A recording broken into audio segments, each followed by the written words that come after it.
La tourbière hantée de Howard Phillips Lovecraft.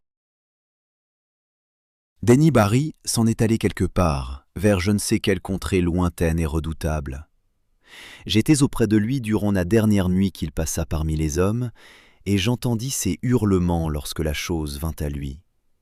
Pourtant, ni les paysans ni la police du comté de Meath ne retrouvèrent jamais sa trace, pas plus que celle des autres, bien qu'ils les eussent cherchés longtemps et au loin.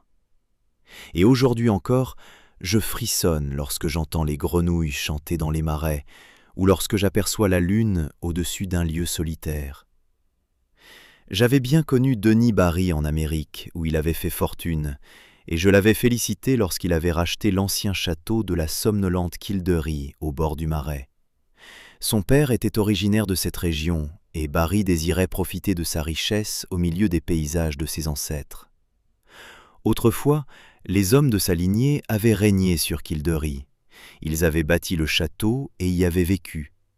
Mais cette époque était si lointaine que la demeure était restée vide durant des générations, abandonnée à une lente décrépitude. Après son départ pour l'Irlande, Barry m'écrivit souvent. Il me racontait comment, sous sa direction, le château gris retrouvait peu à peu son ancienne splendeur, tour après tour, comment le lierre recommençait à grimper sur les murs restaurés, comme il l'avait fait tant de siècles auparavant, et comment les paysans le bénissaient d'avoir ramené les jours anciens grâce à l'or qu'il rapportait d'outre-mer. Mais, avec le temps, les difficultés apparurent. Les paysans cessèrent de le bénir et s'enfuirent, comme si un funeste destin menaçait les lieux. Barry m'adressa alors une lettre pour m'inviter à le rejoindre. Il se sentait seul dans le château, n'ayant plus personne à qui parler en dehors des nouveaux domestiques et des ouvriers qu'il avait fait venir du nord. Le marais était à l'origine de tous ces troubles, ainsi que Barry me l'expliqua le soir de mon arrivée. J'avais atteint Kildare au soleil couchant, en plein été. L'or du ciel illuminait le vert des collines et des bosquets, ainsi que le bleu du marais, où, sur un îlot lointain, une étrange ruine antique étincelait comme une apparition. Ce coucher de soleil était d'une grande beauté, mais les paysans de Ballylock m'avaient mis en garde contre Kildare, qu'ils disaient désormais maudite, si bien que je frissonnais presque en voyant les hautes tourelles du château se couvrir de reflets de feu. La voiture de Barry était venue me chercher à la gare de Ballylock, car aucune voie ferrée ne desservait Kildare. Les villageois s'étaient écartés du véhicule et de son chauffeur venu du nord. Mais lorsqu'ils comprirent que je me rendais à Kildare, ils s'approchèrent de moi, le visage blême, pour murmurer leurs avertissements. Cette nuit-là, après nos retrouvailles, Barry m'en expliqua la raison. Les paysans avaient quitté Kildare parce que Denny Barry projetait d'assécher le vaste marais. Malgré son amour pour l'Irlande, son séjour en Amérique ne l'avait pas laissé inchangé. Il ne supportait pas de voir cette belle étendue demeurer improductive, alors qu'on pouvait y extraire de la tourbe et rendre des terres à la culture. Les légendes et les superstitions de Kildare le laissaient indifférent. Il avait ri lorsque les paysans avaient d'abord refusé de l'aider, puis lorsqu'ils l'avaient maudit avant de partir pour Ballylock avec leurs maigres possessions, ayant compris qu'ils ne renonceraient pas. Pour les remplacer, il avait fait venir des ouvriers du Nord. Lorsque les domestiques l'avaient abandonné à leur tour, il les avait remplacés de la même manière. Mais il souffrait de vivre ainsi parmi des étrangers, et c'était pour cette raison qu'il m'avait demandé de venir. Lorsque j'entendis quelle crainte avait chassé les habitants de Kildare, je ris aussi fort que mon ami, car elles étaient d'une nature aussi vague, extravagante qu'absurde. Elles se rapportaient à une légende invraisemblable concernant le marais et un sinistre esprit gardien qui aurait habité l'étrange ruine antique située sur l'îlot aperçu au coucher du soleil. On racontait que des lumières dansaient durant les nuits sans lune et que des vents glacés se levaient lorsque l'air était chaud. On parlait de spectres vêtus de blanc flottant au-dessus des eaux, ainsi que d'une cité de pierre imaginaire enfouie loin sous la surface spongieuse. Mais la plus persistante de ces croyances, celle sur laquelle tous s'accordaient sans la moindre exception, concernait la malédiction promise à quiconque oserait toucher à la vaste tourbière rougeâtre ou tenter de l'assécher. Certains secrets, disaient les paysans, ne devaient jamais être révélés. Des secrets ensevelis depuis que la peste avait frappé les enfants de Partholane en ces temps fabuleux qui précèdent l'histoire. Le livre des envahisseurs raconte que tous ces descendants des Grecs furent enterrés à Talact. Pourtant, les vieillards de Kildare affirmaient qu'une cité avait été oubliée de tous, hormis de la déesse lunaire qui la protégeait, si bien que seules les collines boisées l'ensevelirent lorsque les hommes de Némède, venus de Scythie à bord de 30 navires, déferlèrent sur le pays. Telles étaient les histoires insensées qui avaient poussé les villageois à quitter Kildare. Après les avoir entendus, je ne m'étonnais pas que Denis Barry eût refusé de les prendre au sérieux. Il se passionnait cependant pour les antiquités et comptait explorer soigneusement le Marais une fois celui-ci asséché. Il avait souvent visité les ruines blanches de l'îlot. Leur extrême ancienneté était évidente et leur forme ne ressemblait guère à celle des autres vestiges d'Irlande. Mais elles étaient trop délabrées pour révéler quoi que ce fût de l'époque où elles avaient connu leur gloire. Les travaux de drainage étaient maintenant sur le point de commencer. Bientôt, les ouvriers du Nord arracheraient au marais interdit sa mousse verte et ses bruyères rouges. Ils tueraient ces minuscules ruisseaux aux lits pavés de coquillages et ces paisibles étangs bleus bordés de roseaux. Après que Barry m'eut raconté tout cela, une profonde somnolence s'empara de moi. Le voyage de la journée m'avait épuisé et mon hôte avait parlé jusque tard dans la nuit. Un domestique me conduisit à ma chambre, située dans une tour isolée qui dominait le village, la plaine longeant le marais et le marais lui-même. De mes fenêtres, sous la clarté lunaire, je pouvais voir les toits silencieux des maisons abandonnées par les paysans, désormais occupées par les ouvriers du Nord. Plus loin se dressait l'église paroissiale avec son antique clocher, et, au-delà de l'étendue assoupie du marais, la vieille ruine de l'îlot brillait, blanche et spectrale. Au moment même où je sombrais dans le sommeil, je crus entendre des sons très faibles venus du lointain. Ils avaient quelque chose de sauvage, presque musical, et éveillèrent en moi une étrange exaltation qui imprégna mes rêves. Mais lorsque je me réveillai le lendemain matin, je me persuadai que tout cela n'avait été qu'un songe, car les visions que j'avais contemplées étaient bien plus merveilleuses que n'importe quelle musique de flûte sauvage entendue dans la nuit. Influencé par les légendes que Barry m'avait rapportées, mon esprit avait erré, durant mon sommeil, autour d'une cité majestueuse bâtie dans une vallée verdoyante. Ces rues de marbre, ces statues, ces villas et ces temples, ces sculptures et ces inscriptions proclamaient tous, d'une voix sans équivoque, la gloire que fut la Grèce. Lorsque je racontai ce rêve à Barry, nous éclatâmes tous deux de rire. Je ris cependant plus fort que lui, car mon ami paraissait préoccupé par ses ouvriers du Nord. Pour la 6e fois, ils s'étaient tous réveillés très tard, lentement et dans un profond état d'hébétude. Ils semblaient ne pas avoir dormi, bien que chacun eût regagné son lit de bonne heure la veille. Ce matin-là, puis durant l'après-midi, j'errais seul dans le village baigné de soleil, m'entretenant par moments avec les ouvriers désœuvrés. Barry, de son côté, s'occupait des derniers préparatifs avant le commencement des travaux de drainage. Les hommes ne paraissaient pas aussi sereins qu'ils auraient dû l'être. La plupart semblaient troublés par un rêve qu'ils avaient fait, mais dont ils s'efforçaient en vain de retrouver le souvenir.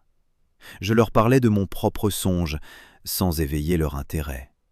Mais lorsque j'évoquais les sons étranges que j'avais cru entendre, ils me regardèrent d'une façon singulière et avouèrent qu'ils avaient eux aussi l'impression de se rappeler une musique insolite. Le soir venu, Barry dîna avec moi et m'annonça que le drainage commencerait 2 jours plus tard. Cette nouvelle me réjouit. Bien que je regrettasse de voir disparaître la mousse, la bruyère, les petits ruisseaux et les étangs, je brûlais de plus en plus de découvrir les antiques secrets que pouvait dissimuler l'épaisse couche de tourbe. Cette nuit-là, mes rêves de flûte et de péristyle de marbre connurent une conclusion aussi soudaine qu'inquiétante. Je vis une épidémie s'abattre sur la cité de la vallée, puis les versants boisés s'effondrer dans une effroyable avalanche qui ensevelit les cadavres jonchant les rues. Seul demeura à découvert le temple d'Artémis, perché sur le sommet le plus élevé. Là reposait Cléis, la vieille prêtresse de la lune, froide et silencieuse, une couronne d'ivoire posée sur sa chevelure d'argent. J'ai dit que je m'éveillais brusquement, saisi d'effroi. Durant quelques instants, je fus incapable de savoir si je dormais encore, car le son aigu des flûtes continuait de vibrer à mes oreilles. Mais lorsque j'aperçus sur le plancher les rayons glacés de la lune et la silhouette d'une fenêtre gothique à croisillons, je compris que j'étais bien éveillé dans le château de Kildare. Une horloge, située sur quelques paliers lointains en contrebas, sonna alors 2 heures, achevant de dissiper mes doutes. Pourtant, la mélodie monotone continuait de me parvenir du lointain. Des airs sauvages et inquiétants qui évoquaient pour moi une danse de faune sur les pentes reculées du mont Ménal. Cette musique m'empêchait de me rendormir. Exaspéré, je bondis hors du lit et me mis à arpenter la pièce. Ce fut par pur hasard que je m'approchai de la fenêtre tournée vers le nord et que je regardai le village silencieux ainsi que la plaine bordant le marais. Je n'avais aucune envie d'observer le paysage. Tout ce que je désirais, c'était dormir. Mais les flûtes me tourmentaient, et il fallait que je fasse quelque chose, que j'occupe mes yeux ou mon esprit. Comment aurais-je pu soupçonner le spectacle qui m'attendait? Là, sur la vaste plaine inondée de lumière lunaire, se déroulait une scène qu'aucun mortel ne pourrait oublier après l'avoir contemplée. Au son des pipeaux de roseaux dont les notes se répercutaient au-dessus du marais, une foule disparate de silhouettes ondoyantes avançait sans bruit, d'une démarche irréelle, emportée dans une danse semblable à celle que les anciens Siciliens exécutaient peut-être autrefois en l'honneur de Déméter, sous la lune des moissons, auprès de la Cyanée. L'immensité de la plaine, la lumière dorée, les formes mouvantes plongées dans l'ombre, et par-dessus tout, la plainte aiguë et monotone des flûtes produisirent sur moi un effet presque paralysant. Malgré ma terreur, je remarquai que la moitié de ces danseurs infatigables aux gestes mécaniques étaient les ouvriers que je croyais endormis. Les autres étaient d'étranges créatures aériennes vêtues de blanc, dont la nature demeurait indistincte, mais qui évoquaient les naïades pâles et mélancoliques des sources hantées du marais. J'ignore combien de temps je contemplais cette scène depuis la fenêtre de la tour solitaire. Soudain, je m'effondrais, englouti par un évanouissement sans rêve, dont seul le soleil déjà haut du matin parvint à me tirer. À mon réveil, ma première impulsion fut de raconter à Denis Bary tout ce que j'avais vu et toutes les craintes qui m'assaillaient. Mais lorsque j'aperçus la lumière du soleil à travers les croisillons de la fenêtre orientale, je me persuadai que cette vision ne pouvait avoir aucune réalité. Il m'arrive d'être en proie à d'étranges hallucinations, mais jamais je ne laisse aller jusqu'à croire en elles. Je me contentai donc d'interroger les ouvriers. Ils avaient dormi très tard et ne se souvenaient de rien concernant la nuit précédente, si ce n'est de rêves confus traversés par des sons stridents. Cette question de la musique spectrale me tourmentait beaucoup. Je me demandais si les grillons de l'automne n'étaient pas apparus avant la saison, venus troubler la nuit et hanter les songes des hommes. Plus tard dans la journée, j'observai Bary dans la bibliothèque, penché sur les plans du grand chantier qui devait commencer le lendemain. Pour la première fois, je ressentis un peu de cette peur qui avait chassé les paysans. Sans pouvoir en expliquer la raison, la seule idée de bouleverser l'ancien marais et ses secrets privés de soleil m'épouvantait. J'imaginais d'effroyables choses, noires, enfouies sous l'insondable profondeur de la tourbe accumulée au fil des siècles. Il me semblait imprudent de ramener ces secrets à la lumière, et je commençais à chercher un prétexte pour quitter le château et le village. J'allais jusqu'à aborder le sujet d'un ton détaché avec Bary, mais je n'osais poursuivre après qu'il eut laissé éclater son rire sonore. Je gardai donc le silence lorsque le soleil se coucha dans un éclat resplendissant derrière les collines lointaines et que Kildare s'embrasa de rouge et d'or dans une lumière qui ressemblait à un présage. Je ne saurais jamais si les événements de cette nuit furent réels ou s'ils ne relevèrent que de l'illusion. Ils dépassent assurément tout ce que nous pouvons concevoir de la nature et de l'univers. Pourtant, aucune explication ordinaire ne permet de comprendre les disparitions dont chacun constata la réalité par la suite. Je me retirai de bonne heure, l'esprit empli d'effroi, et demeurai longtemps incapable de dormir dans le silence surnaturel de la tour. L'obscurité était profonde. Bien que le ciel fût dégagé, la lune était désormais bien avancée dans son déclin et ne se lèverait que plusieurs heures après minuit. Étendu dans mon lit, je pensais à Denis Barry, ainsi qu'au sort qui attendait le Marais lorsque le jour se lèverait. Je fus presque saisi d'une impulsion frénétique. Sortir dans la nuit, prendre la voiture de Barry et fuir à toute vitesse vers Bas-Lillo, loin de ces terres menacées. Mais avant que ma peur pût se transformer en action, je m'endormis. Dans mes rêves, je contemplais la cité de la vallée, froide et morte, sous un linceul d'ombre hideuse. Ce fut probablement le son aigu des flûtes qui me réveilla. Pourtant, ce ne fut pas lui que je remarquai en premier lorsque j'ouvris les yeux. Je reposai le dos tourné vers la fenêtre orientale qui donnait sur le Marais, du côté où devait se lever la lune décroissante. Je m'attendais donc à voir sa lumière se projeter sur le mur d'en face. Mais je n'étais pas préparé au spectacle qui apparut. Une clarté brillait effectivement sur les panneaux de bois, mais ce n'était pas celle de la lune. Un rayon rouge, terrible et fulgurant, traversait la fenêtre gothique. Toute la chambre baignait dans une splendeur intense, étrangère à ce monde. Ma première réaction fut étrange, mais ce n'est que dans les récits qu'un homme accomplit toujours le geste attendu et théâtral. Au lieu de regarder par la fenêtre en direction du Marais pour découvrir l'origine de cette lumière, je détournai les yeux, paralysé par la panique, et m'habillai maladroitement avec l'idée confuse de m'enfuir. Je me souviens d'avoir saisi mon revolver et mon chapeau, mais, avant que tout fût terminé, je les avais perdus tous les deux, sans avoir tiré avec l'un ni mis l'autre sur ma tête. Après un certain temps, la fascination exercée par la lueur rouge finit par triompher de ma terreur. Je rampais jusqu'à la fenêtre orientale et regardais au dehors, tandis que les flûtes, dans une plainte incessante et démente, faisaient vibrer le château tout entier et propageaient leurs échos au-dessus du village. Un déluge de lumière flamboyante, écarlate et sinistre, se répandait sur le Marais. Il jaillissait de l'étrange ruine antique située sur l'îlot lointain. Je suis incapable de décrire l'apparence qu'avait prise cette ruine. J'avais dû perdre la raison, car elle me semblait maintenant se dresser dans toute sa majesté, intacte et resplendissante, ceinte de colonnes. Le marbre de son entablement reflétait les flammes et perçait le ciel comme le sommet d'un temple élevé sur une montagne. Les flûtes se mirent à hurler, tandis que des tambours commençaient à battre. Alors que je regardais, partagé entre l'émerveillement et l'effroi, je crus distinguer des formes obscures qui bondissaient, grotesquement découpées sur cette vision de marbre et de lumière.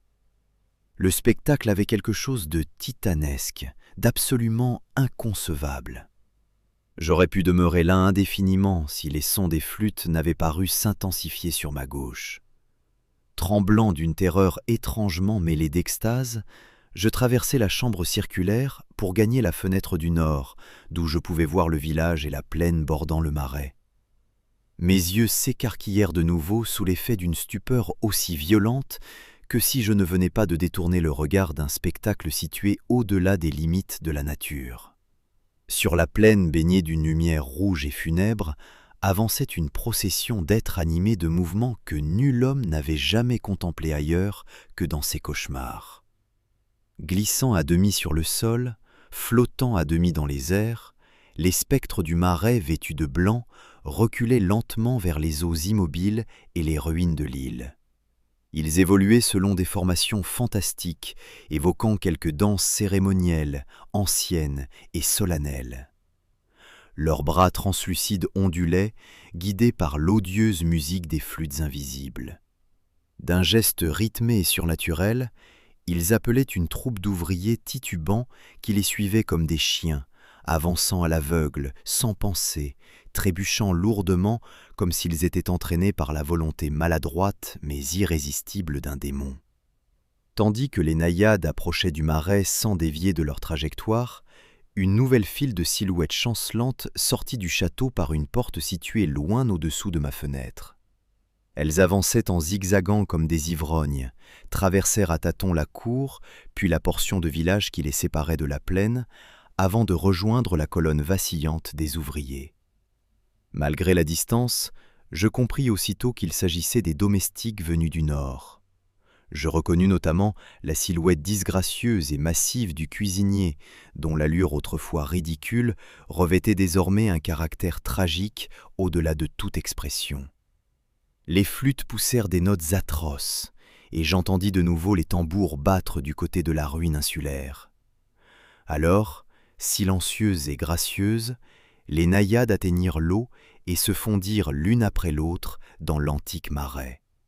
La file de leurs poursuivants, sans jamais ralentir, s'y engagea maladroitement à leur suite. Tous disparurent dans de minuscules tourbillons de bulles malsaines que je distinguais à peine sous la lumière écarlate. Lorsque le dernier de ces êtres pitoyables, le gros cuisinier, s'enfonça lourdement dans les eaux sombres, les flûtes et les tambours se turent. Au même instant, les aveuglants rayons rouges jaillis des ruines s'éteignirent brusquement, abandonnant le village condamné, solitaire et désolé, sous les pâles lueurs d'une lune qui venait de se lever. Mon esprit sombra alors dans un chaos impossible à décrire. Incapable de savoir si j'étais fou ou sain d'esprit, endormi ou éveillé, je ne dus mon salut qu'à une sorte d'engourdissement miséricordieux. Je crois avoir accompli des gestes absurdes, comme adresser des prières à Artémis, Latone, Déméter, Perséphone et Pluton. Tout ce qu'il me restait de mes études classiques me monta aux lèvres, car l'horreur de la situation réveillait mes superstitions les plus profondes. J'avais le sentiment d'avoir assisté à la mort d'un village entier. Je savais que j'étais désormais seul dans le château avec Denis Barry, dont l'audace avait provoqué cette malédiction. Lorsque je pensais à lui, de nouvelles terreurs me secouèrent de convulsions et je m'effondrais sur le sol. Je ne m'évanouis pas, mais mon corps refusa de m'obéir. Puis, je sentis le souffle glacé qui entrait par la fenêtre orientale, où la lune venait de paraître, et j'entendis des cris monter des profondeurs du château. Ces hurlements atteignirent bientôt une intensité et une nature qu'aucun mot ne saurait rendre, et dont le seul souvenir suffit encore à me faire défaillir. Tout ce que je puis dire, c'est qu'ils provenaient d'une chose que j'avais autrefois connue comme un ami.